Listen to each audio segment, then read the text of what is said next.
cryptocurrency markets, and I am up to date on every new development, fintech, and blockchain ecosystem.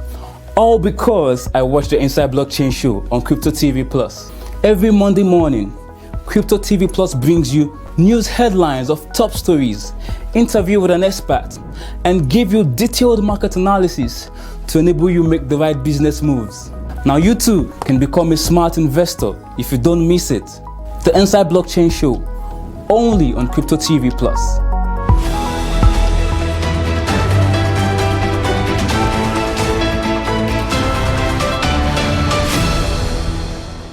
Hello and welcome to the program. You're watching Inside Blockchain live on Crypto TV Plus. I am Bobby Ayadke. Over the next hour, we'll be looking at crypto as a legal tender with specific focus on the nation of El Salvador. El Salvador, a country in Central America that lies between Guatemala and Honduras, has become the first country in the world to formally adopt cryptocurrency after its Congress voted overwhelmingly to approve a law classifying Bitcoin as legal tender.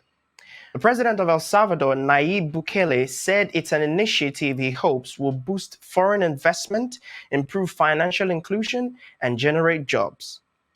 Bukele, who announced plans to introduce a bill adopting Bitcoin as legal tender, said a supermajority of legislators in Congress had approved the law in a vote on Wednesday, 9th of June 2021. The bill secured 62 out of 84 possible votes. When El Salvador decreed that Bitcoin was to be made legal tender, the news reverberated around the world. Key players in the crypto space swiftly hailed the move as the progressive future of money, but many others were not convinced. The negative sentiment has tempered El Salvador's enthusiasm for the adoption, and other developing countries such as Paraguay, Panama, amongst others, are now contemplating following suit.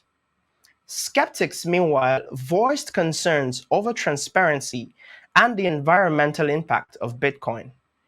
El Salvador's ambitious 3-month timeline to implement the law, which Bukele's statement suggests is unchanged, was imperiled in mid-June when the World Bank rejected the country's request to help it implement the crypto as legal tender, citing risks to the environment and a financial crime. In a national address, Bukele revealed the Bitcoin law would come into effect on September 7, 2021.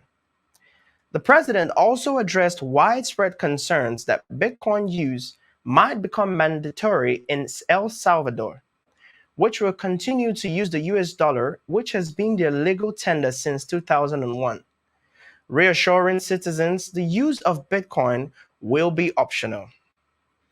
Let us go on a quick break. When we return, we will hear from a professional point of view. Stay with us.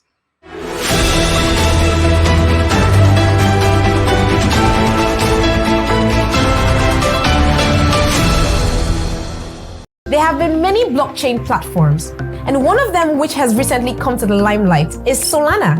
Solana is a fast, secure, and censorship-resistant blockchain. It provides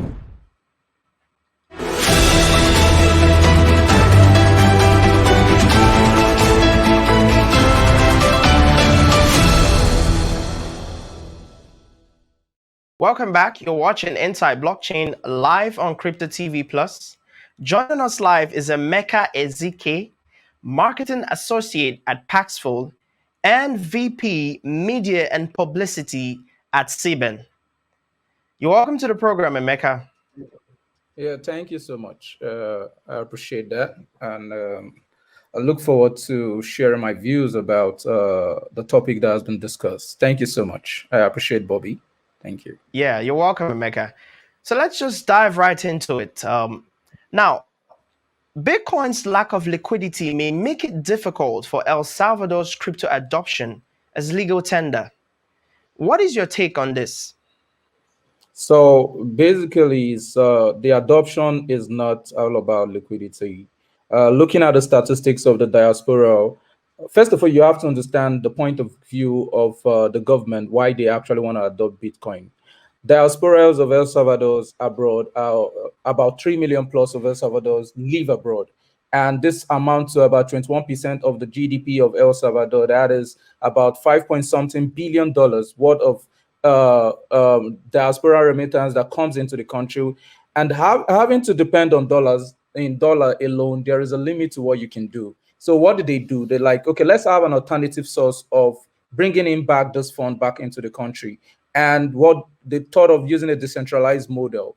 Now, Bitcoin is the second option, not just the main option. So it's not all about liquidity. It's all about giving the El Salvador people an alternative to being able to move their financial resources anywhere at any time.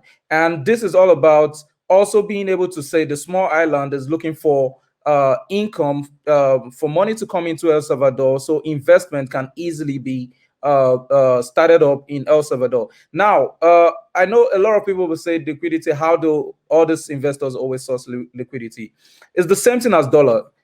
Dollar is also liquid, but you need to always source it, and there's a limit to what access you have to dollar. So liquidity might be an issue, but it doesn't stop anyone from having an alternative, from having two options to be able to do the same financial instrument. It's just an instrument. So they're making it a legal tender just to bring in some kind of trapped financial abroad and open the economy of El Salvador to anyone who wants to have a free-flowing source to bring in money into El Salvador. So it's actually a smart move, but it might not be 100% foolproof, but it's actually taking a step by the El Salvadorian government to try and see how they can liberate their people, and trying to also look at how they can expand on taking advantage of their diaspora. That's over the 3 million El Salvadorians living abroad, to bring in money back into the country. So let's not focus on liquidity. Let's focus on what this could be for the nation like El Salvador. So that is the major focus here, not liquidity. Thank you. Do you think their financial system will be able to keep up or sustain this adoption, considering their dependence on the US dollar? Yes, it can keep up. It's an alternative, not a major legal tender. It's an alternative.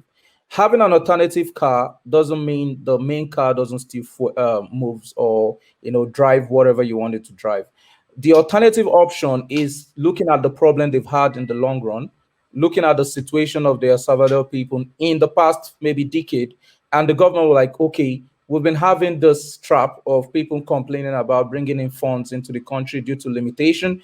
And they said, okay, let's see what we can do. And Bitcoin came in the picture. So Bitcoin was an alternate, not the main. So they still have the US dollar as dependency currency, but now they are trying to see how the economy can also thrive on an option, which is Bitcoin. So I believe they can work it out, but they also went ahead, not being so dumb. They went ahead to seek for advice from professionals, of which some of the professional bodies turned them down due to some lapses they feel that this stuff could face. But they didn't give up. They've been seeking from professionals in the blockchain space. They've been talking to people who have also, who has also made some successful record in the blockchain space, to see how they can actually build out the stuff. And they said they're going to do an airdrop of over, I think if you look at the sum of the airdrop, it's going to be about $7-something million worth of Bitcoin to the people of El Salvador. What El Salvador is trying to do is to try and see if they can give their people alternative source of wealth, like alternative source of keeping wealth, bringing money. We know it's volatile, we know liquidity, we know they are dependent on dollar. There is always problems. Even if they continue depending on dollar, there's always problems. So I think what they're just trying to do is to find a way to thrive. And in a desperate situation, you just have to look for an alternative. So it's not all about if it's going to be perfect, but it's all about let's give it a try and let's see how this could be an alternative source for our people who have had fund trapped abroad to easily be able to finance projects in El Salvador. And the major focus is to give their people an alternative source of money. So I think it's a smart move, not to always fully depend all your eggs in one basket, fully depending on US. And, I think it's a smart move for having an alternative source for the people of El Salvador. I think this shows that the government and leadership of El Salvador has the people in mind first before themselves. So that is it. There's always problem with dependence on the US dollar. Can you shed more light on that, please? So depending on US dollar is just like, well, let's take our country, like example, Nigeria. We depend on US dollar a lot for lots of our commodity and lots of our export, import, a lot of that. And what has this cost us? You know, a lot of new policy change. You find out a lot of business get affected, the way they move money, because money has to be moved. So this is the same thing with any country depending on an international currency, which is not their local currency, for source of money as legal tender. At any point, what about if US say, okay, we want to put an embargo on you and stop supplying you dollar?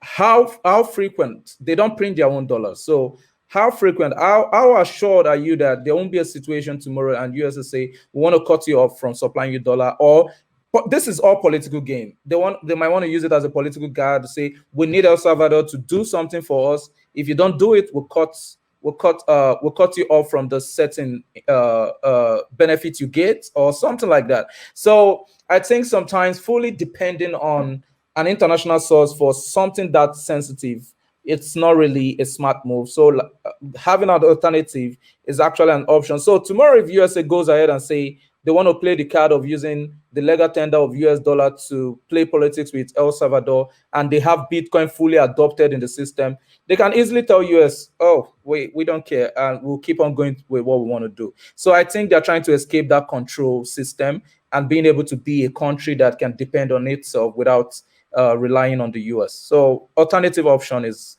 I think, is not a bad idea. It's just having the proper process to be able to ensure that it scales through the economy. And possibly they might also start adopting more liquid. Maybe if there's not enough liquidity in Bitcoin, they could start adopting other cryptocurrencies. We never can tell. So I think let's give them a kudos. If you read the history of El Salvador, the country needs some kind of liberty to depend on itself financially. Thank you. Now, there was a point you raised in your previous response.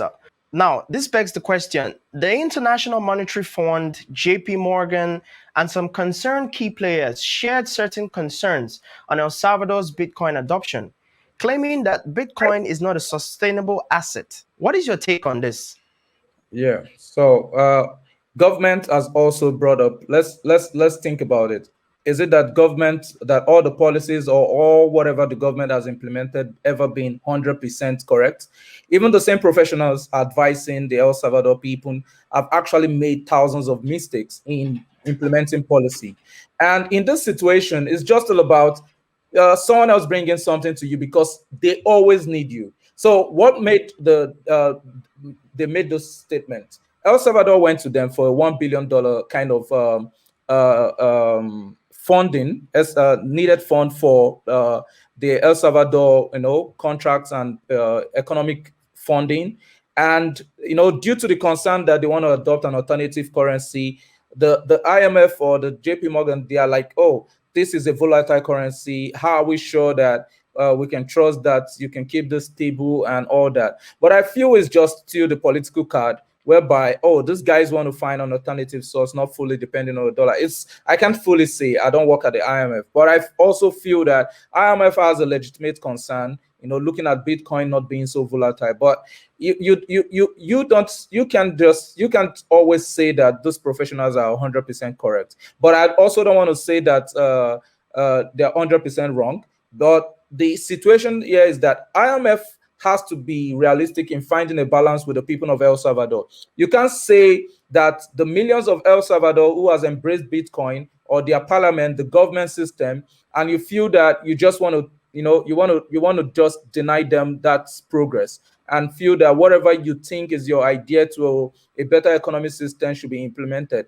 If you had this better process since, why didn't you give them this idea before they went for Bitcoin? You would have helped them look for a stable way to always have those finances than always looking for alternative. You didn't provide a solution. The government came up with a solution. You're finding it like, I understand their point, but I think it's because El Salvador needs that loan from them or needs some kind of funding from them. And that's why they have the right to feel they can tell El Salvador what is right and what is wrong. So let's look at it as what professionals say, professional viewpoint, but it's not always 100%. You can't always take it off the table, but you have to give some credit to what Bitcoin have done over 10 years.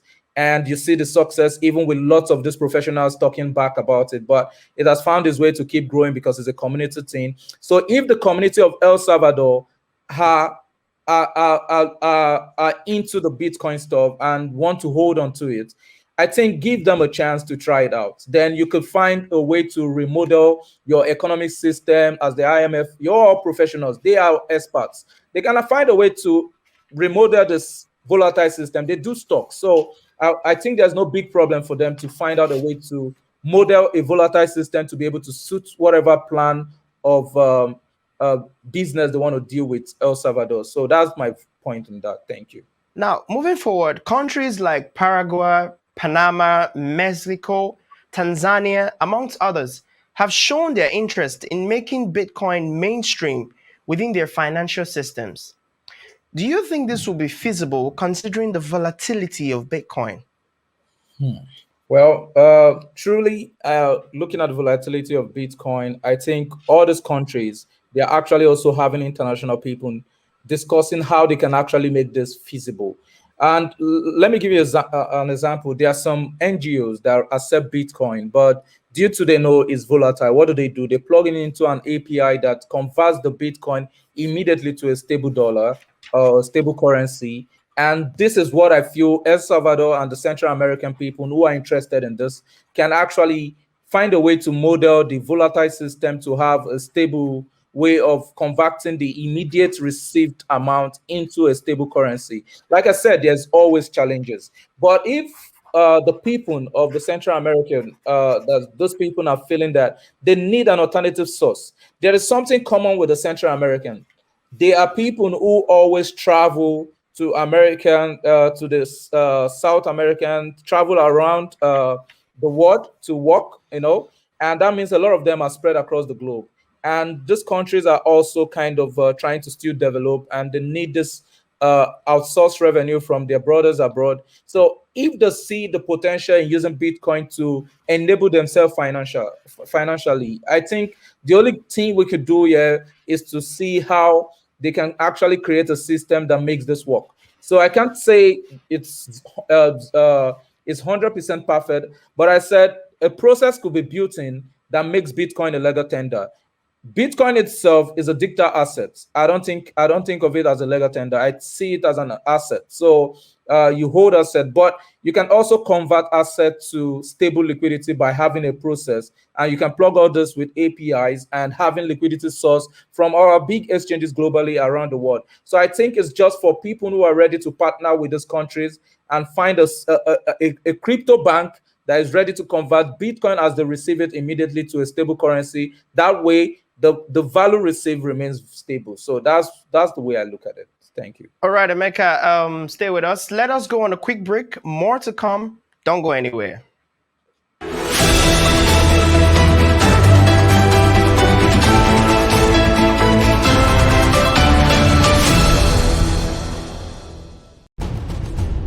There is a way you can make money from supporting your favorite football club. Fan Token. Fan Token is the game changer. Socios.com, a trusted app for crypto and sports fans where you get to purchase fan tokens. Whoa! So crypto meets sports.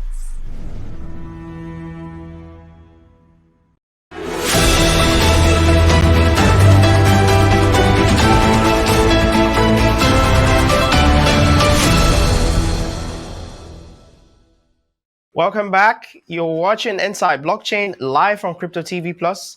We're still here with Emeka Ezike, Marketing Associate with Paxful and VP for SIBAN. So Emeka, seeing the recent sophisticated DeFi hacks, do you think the adoption of Bitcoin as legal tender will stand the test of time? I guess money has also been hacked. Dollar has been hacked. There is no financial system around the globe. That kind of a thing every system suffers. If you like, call it fraud, whatever you want to call it. Hack is a hack. Money going off the system. So I will say hack is not a threat to the system. The threat to the system is the people. Once the people accept Bitcoin as a legal tender it is. I won't say because a lot of people use dollar for fraudulent activities or terrorist payments, I will stop using dollar. People accept dollar, so why? No matter what evil they do with dollar, I still use dollar. The same with every currency around the world. A lot of crime go on with every currency. Corruption, government use it to bribe. Lots of evil stuff goes on with currency. So I won't say because of a claimed hack, I will stop using a certain currency. All I can say is that the major threat to any form of currency is the people.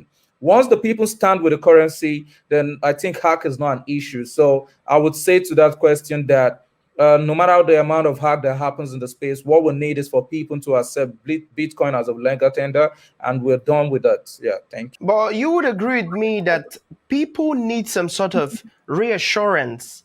And when you look at the recent hacks that have been going on in the decentralized finance sector, it actually begs the question.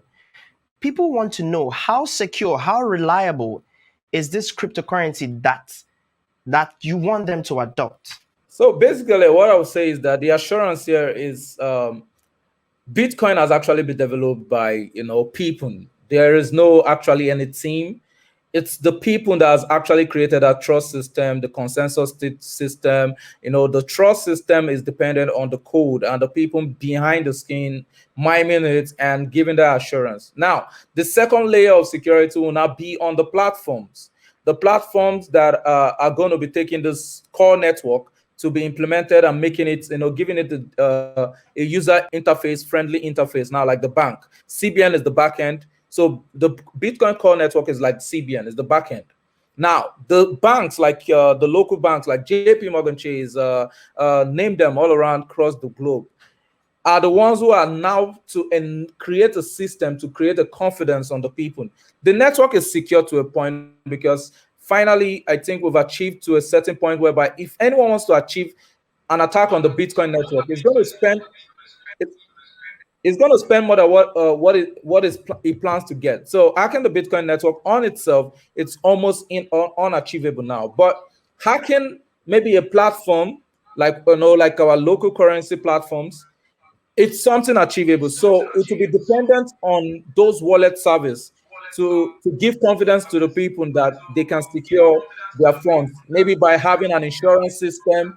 And I think this is something that if a nation wants to adopt, like what we do in Nigeria, we have the NDIC that also insure the deposit on the bank. So I think this is all something that would also be created in the framework of adopting Bitcoin, where we have this insurance system helping, but it will have to be a service created by third-party people to help people know that there is a confidence in the system. And I think that is achievable, looking at what has been built out in the past years. Thank you. Yeah, I appreciate the feedback. So Emeka, to wrap it up, now you're a marketing associate at Paxful, and we know you work in the African market. However, considering Paxful has been a big Bitcoin adoption promoter, would Paxful set up shop in El Salvador since its adoption is going to go over the roof? So what I would just say is that Paxful is a peer-to-peer marketplace. It's a place that empowers people to be able to move currency across the globe and do transaction with your neighbors locally and whatever way you want to do it, using close to 400 plus ways to give you payment and access to this digital currency. So we, Paxful, are for the people, but we still try to keep a balance between the people and regulation. So wherever we're going, we ensure that we're regulated and we're sure that we could give people the confidence. And it's of a fact that interest in El Salvador, if the people are interested in El Salvador will have Paxful. So for me to say this to you is that where the people accept Bitcoin, and we're a global platform, we're accessible to some regions and to some we are not due to regulation. But wherever we are called upon to be of service to people, we're going to go there. I don't know if we're going to set up a physical shop, but we're ready to help anyone who is ready to adopt Bitcoin, learn the process of adoption and be there to understand with them and ensure that they are following the process to ensure that this system is scalable and don't become a bad actor to the economy. So I think we'll be more of a good advisor and brothers to any nation who wants to call on us to be a friend of Bitcoin adoption, and we'll look forward to being more progressive with the nation. So thank you. So what you're saying in essence is it's entirely dependent on whether or not El Salvador invites you to come over and set up shop in their country. Well, the people are already saying, the government has said they want Bitcoin. Paxful is a Bitcoin platform. We do peer-to-peer trading. If the people call on us, it doesn't have to be official.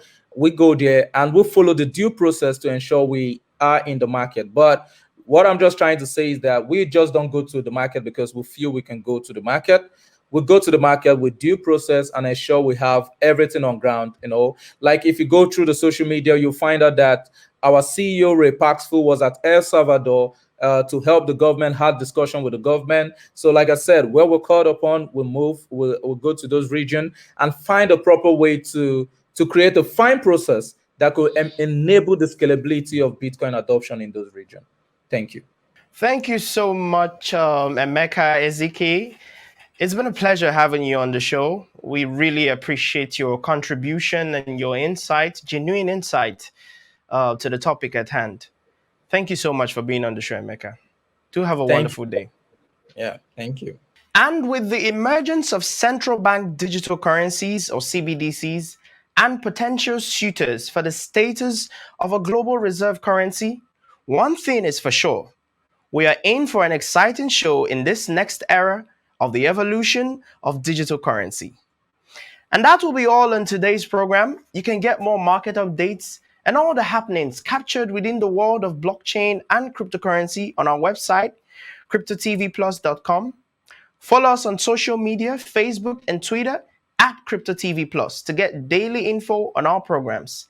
Thank you for staying with us. I am Bobby Ayadike. I'll see you next time.